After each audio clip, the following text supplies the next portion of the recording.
What's up guys, Multi-Monkey here. Today I am bringing you the first episode of my new Ultimate Team series, where I'm going to be trying to do something Arsenal couldn't win as many trophies as possible.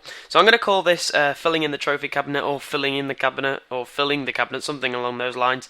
And I'm going to be entering online tournaments and trying to win the 4 required games to take the crown and reap the rewards of the tournaments. So in this series I'm going to be playing games and building squads to meet the requirements of some of the tournaments, especially the featured ones, which I will have to enter the featured tournament if there is one available. For example, at the moment, if I go into online tournaments, you can see that the featured tournament is something that is on every 3 days, something like that. And this one is the Reserves Championship. Now I've already won that, so my rewards aren't as high as they were. But it's got some certain criteria that I have to meet, so I'll have to build a team to meet those criteria. If I win the feature trophy, I can only re-enter it another 2 times, so I can only win it 3 times. And after I've won 10 trophies, I will have to enter the gold tournament, the Gold Cup right here, and enter it with a bronze team. And I will not be able to progress onto a different tournament until I have completed that one.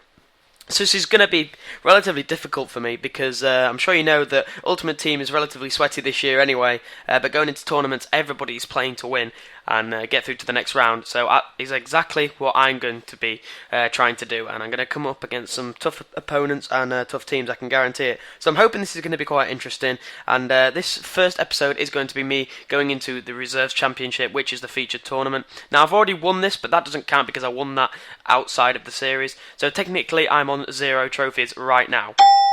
So let's get into this first episode and into the first games. Okay, so as I said, the first tournament we're going to enter is the featured tournament, the first one on FIFA 13, which is the Reserves Championship. Now, the requirements to enter this tournament is a 2.5-star team, a maximum and a minimum of 80 chemistry. So this is the team I'm going to be using. The reward is 2,000 coins, so it's a decent reward, I suppose. But this is the team I'm going to be using. Unfortunately, it is a 2-star team, not a 2.5-star team, so I could probably squeeze a little bit more out of the team, like put a silver player in there or something. But I don't think I need to, because I think this team is more than capable of winning it, as I've already won this trophy with this team before. So every player is on 9 chemistry, and it's a really nice hybrid, I think. Now in goal we've got Willis, who plays for DC United. He's 6'5" and he's a really good goalkeeper. He's really consistent and he doesn't do many things wrong, and he's mostly in there for chemistry.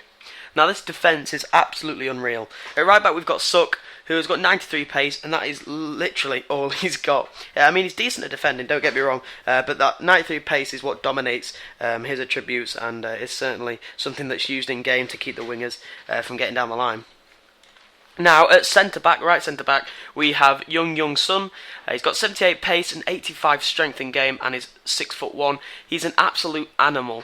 Honestly, he's really, really good. He wins pretty much everything in the air, and he seems to feel so quick. I mean, 78 pace, don't get me wrong, is not slow, but he's unbelievable, and is probably my favourite defender, if not for this guy, who is Opara. Now, he cost me a lot of coins, as you can see, but he has got 81 pace and is 6'2", with 75 heading and 63 defending.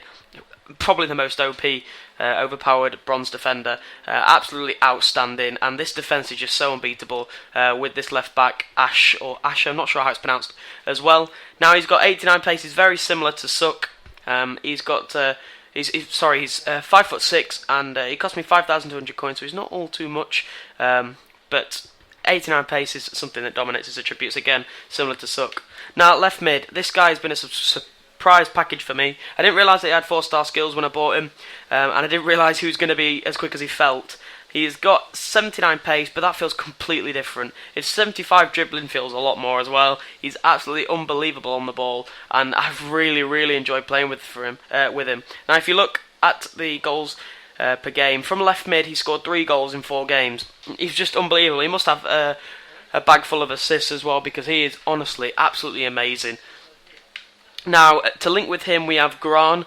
Now, this guy is 6'2" and has got some really good all-round stats. 71 pace, 61 shooting, 65 passing, and 71 dribbling. He's at 150 coins he cost me, and he's just been an absolute rock. Defensively, he seems to be pretty good despite his stats, and he just seems to be an absolute Yaya Toure of a bronze player, if that makes sense. Now, at right centre mid, we have Hoon. Now, I really love this guy on FIFA 12. He had a really good shot on him, and he's no different in this game. Paid 3,500 coins for him, which is not all too expensive. He's got 80 pace, 64 dribbling, 65 shooting, the main attributes, and he's just an all-round really good centre mid. I mean, he's quick, so he can bring him forward if need be, and his finishing is very, very good also. Unfortunately, he's been a little bit unlucky to only score 1 goal in the tournament, but I think he hit the post 4 times, which is really unlucky. Now at right wing we have Kim Young-sin. Now a lot of these right wings are just about their pace. 85 pace you can see he's got there. But he's got a little bit more about him than that. He seems to be very good at dribbling, but I would still not say he's absolutely amazing. He's mostly in there for chemistry, and I could possibly look at changing him around if the tournament doesn't go all too well for me. Now at centre forward, the first in our attacking force is Sorda. He has got 80 pace and 59 shooting, and also 67 dribbling. I mean, don't get me wrong, he's not amazing, but I keep saying don't get me wrong, but he's understandably not amazing, but he does the job. I mean, he scores goals, which is what you want your centre forward to do, and that is exactly what he does. He's not easy to play with, if that makes sense. It's difficult to get him to score, but he always seems to be in the right place at the right time if you need him as an option. Now, the final player in this team is probably my favourite player, and that is Barkroth. Now, he has been absolutely outstanding for me. He's so good on the ball. His dribbling's absolutely outstanding with 87 pace. He must have more assists than he does goals, because he just seems to be able to, as someone you can punt the ball up to, and even though he's 5'9", he seems to be relatively good at winning the ball in the air.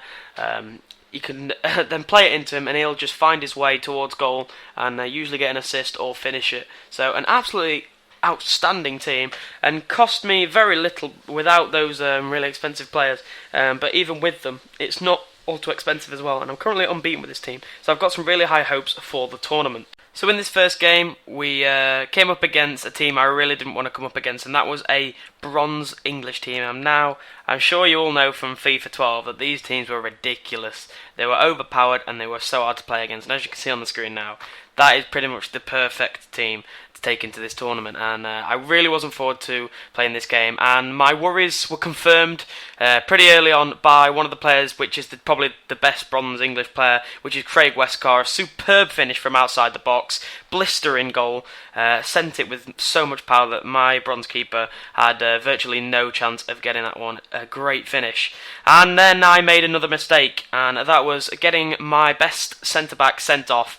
I didn't think it was deemable as a red card, possibly a strong yellow, but it was a poor challenge, and it was the wrong decision to make that sliding tackle, and I can really only blame myself for that. But we did pull a goal back with this superb run from Hoon here, their centre mid, and then put in a really quick cross, and I think it was Sin on the end of that, which is the right mid. So possibly their roles switched around there, which maybe fooled the defenders and caught them off guard, which was pretty much right after half time this was, and he celebrates deservedly after that great goal.